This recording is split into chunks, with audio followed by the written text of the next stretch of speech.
Welcome to Insightful Odyssey. Here we explore timeless literature, its deeper meanings, and how it all connects to us today. It's all about those books. Exactly. If you love books and digging into what makes them tick, you're in the right place. Getting to that deeper analysis. Absolutely. I love it.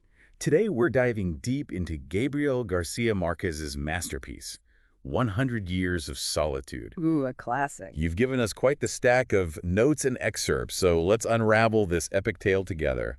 It's a captivating story, isn't it? Not just a plot, but like a tapestry woven with family legacy love and, the ever-present hand of fate. Yeah. We'll journey with the Buendia family What the Buendias. through generations, witness their triumphs, their heartbreaks, and how their choices just echo through time. Okay, so to set the stage, we're in Macondo, right? Yeah.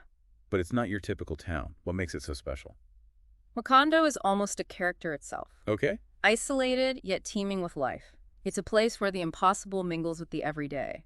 That's where Marquez introduces us to magical realism. Ooh, magical realism. Yeah. The defining element of the book and one that truly makes it sing. Now that's what I find so captivating about this book. It's like walking a tightrope between reality and fantasy. It's like you never know what's going to happen next, Right. but you're along for the ride. Can you give us a taste of this magical realism? What are some moments that stand out for you? Think of Milkiades the gypsy, who brings these fantastical inventions to Macondo. Okay. Flying carpets, ice, even magnets. But he's not just a whimsical peddler. He embodies this duality of progress, showing how it can be both enchanting and deceptive. Yeah. Remember that striking image of Milkiades removing his dentures to reveal youthful gums before snapping them back in? Oh, yes. That detail was so vivid, so unsettling. What do you think Marquez is trying to convey with that image? It's like he's hinting at the allure and illusion of progress, the promise of youth, of overcoming natural limitations. But beneath that veneer, there's a darkness, a sense that this progress might come at a cost. It makes you question what we consider progress and whether we're truly moving forward or just chasing an illusion ride. Exactly. And that's one of the things that make 100 Years of Solitude so relevant even today. It prompts us to examine our own relationship with progress, to consider the trade-offs, and to ask ourselves, are we sacrificing something essential in our pursuit of advancement? So we have this backdrop of magical realism, this town that's both enchanting and unsettling. And then we have the Buendia family, this sprawling multi-generational saga. Where do we even begin with them? At the heart of it all is Jose Arcadio Buendia, the patriarch. Okay. Driven by an insatiable curiosity, he's obsessed with alchemy, with unlocking the secrets of the universe. Yeah. But you know how he's so driven by these new inventions? It's like he's searching for meaning outside of family, trying to unlock the secrets of the universe instead of connecting with those closest to him. It's such a human flaw, isn't it? That yearning for something more, sometimes at the expense of what we already have. Yeah. And I remember that moment when he trades his wife, Ursula's precious gold coins, for a magnifying glass Oh, no. to experiment with weaponry. That's gotta sting, right? It's a pivotal moment because it reveals the cost of his ambition. Ursula, on the other hand, represents practicality family, those essential bonds that Jose Arcadio often overlooks. Good. And this tension between ambition and connection, Yeah. between the allure of the unknown and the grounding force of family, Right. becomes a recurring theme throughout the novel. It's like a tug of war within the family itself. Totally. Do we chase our individual dreams, or do we prioritize the ties that bind us? And does pursuing one inevitably come at the expense of the other? Those are questions that each generation of Buendias grapples with in their own way. Yeah. And that's where the idea of fate comes into play. From the very beginning, there's this sense that the Buendias are bound by a cyclical destiny, Oh, yeah. a preordained path that they can't escape. It's like they're trapped in this loop, repeating the same mistakes, making the same choices, even as they try to break free. Exactly. And the way Marquez weaves together time and memory in the novel reinforces this sense of cyclical fate. Past and present blur together. Okay. Characters experience premonitions, ghosts linger, Right. and the events of the past continue to shape the present. It's as though time in Macondo is not linear, but a spiral constantly circling back on itself. I remember being struck by Colonel Aureliano Buendia, a character consumed by war and revolution. Yeah. In his later years, he's haunted by the ghosts of those he killed. Right. It's like he can't escape the consequences of his actions no matter how much time passes. That's such a powerful example of how the past never truly fades away in Macondo, and it's a theme that I think resonates deeply with all of us. We all carry our past with us, the choices we've made, the experiences that have shaped us. It's kind of like those actions have a ripple effect. They just keep going and going. Yeah, and we can't forget about the arrival of the Banana Company, The Banana Company. a pivotal turning point for both the town and the Buendia family. It's fascinating, isn't it? The company brings rapid modernization, the promise of prosperity. But as we delve deeper, we see how this progress has a shadow side. Macondo is almost like a character, being seduced and ultimately betrayed. I remember that chilling description of the massacre of the striking workers, a stark reminder of the human cost of unchecked ambition and greed. Horrible. Did that moment feel like a turning point to you too? Absolutely. Yeah. It's a brutal rupture, a moment where the illusion of progress is shattered, and the devastating rain that follows, lasting for years, almost feels like a cleansing, a washing away of that false promise. It's heartbreaking seeing how Macondo loses its innocence, its unique character.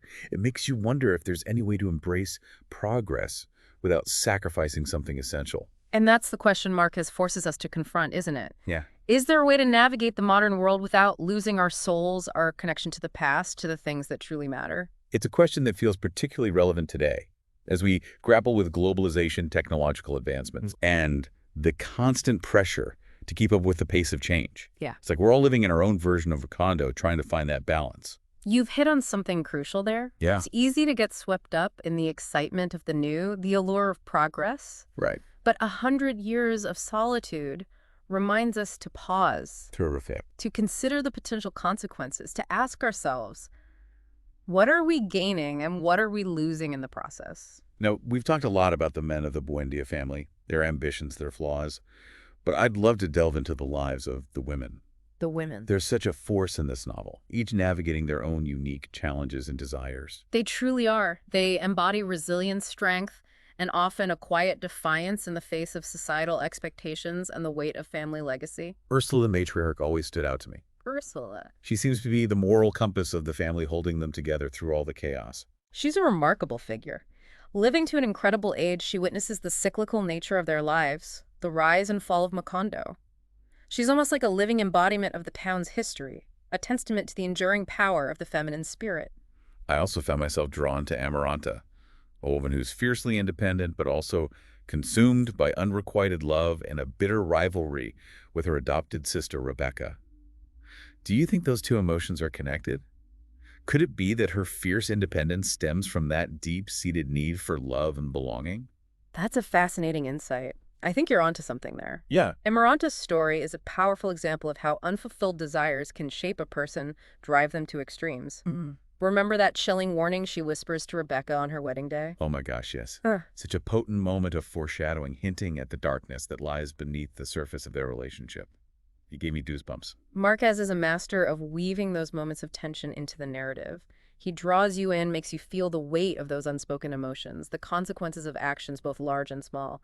It makes you realize that even in a world of magical realism, it's the human dramas, the complexities of love, loss, and ambition that truly resonate. We may not be facing down flying carpets or alchemists in our own lives, but those core human experiences, those are universal. Exactly. And that's why 100 Years of Solitude continues to captivate readers generations later. It's a story that speaks to the deepest parts of ourselves, to the eternal questions we all grapple with. Yeah. What is our place in the world? How do we make sense of our past? And how do our choices shape our future? And are we truly masters of our own destiny, or are we like the Buendias, bound by forces beyond our control? It's enough to keep you thinking long after you've finished the book. You've said it perfectly. Yeah. And it's that open-endedness, that invitation to ponder the deeper meaning that makes Marquez such a genius. Yeah. He doesn't provide easy answers. Instead, he trusts the reader to engage, to question, and to find their own truths within the narrative. So we've explored this rich tapestry of magical realism and family drama and these like timeless themes. But there's one element that we haven't fully unraveled yet.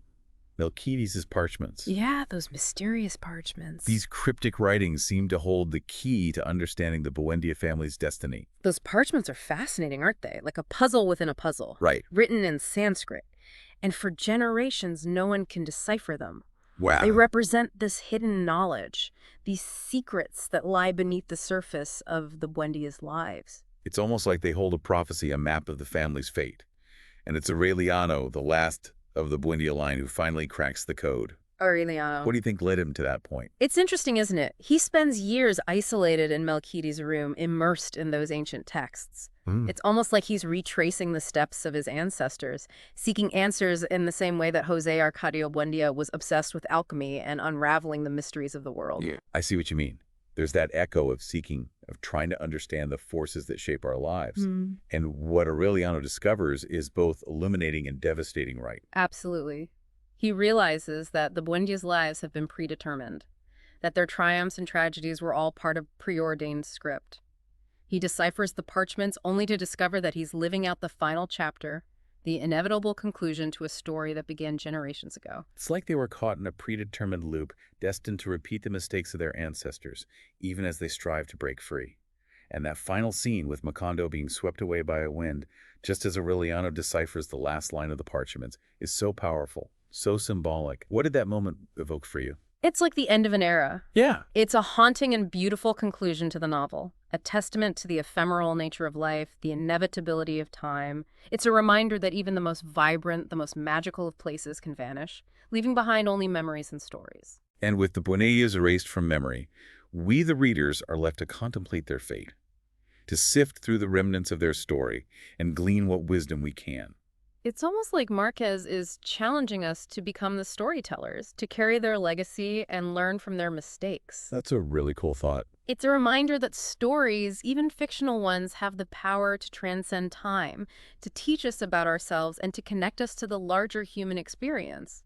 Even though the book ends on a melancholic note, I find a strange sense of hope in Aureliano's final act of deciphering the parchments. Yeah, I understand what you mean. It's like he's breaking free from the cycle, not by changing the past, but by understanding it. There's a liberation in knowledge, even if it comes at the very end. 100 Years of Solitude is a book that stays with you long after you've finished reading it. It challenges our perceptions, makes us question our choices, and reminds us of the enduring power of stories. Absolutely. It's a masterpiece that transcends time and place. It offers profound insights into the human condition and deserves to be read, reread, and discussed for generations to come. Well, folks, that's our deep dive into 100 Years of Solitude. We hope you've enjoyed exploring this incredible novel with us. It's been a pleasure. Remember, the journey doesn't end here. We encourage you to delve deeper into the book, explore its many interpretations, and see what treasures you uncover. There's always more to discover. Until next time, keep exploring, keep questioning, and keep those pages turning.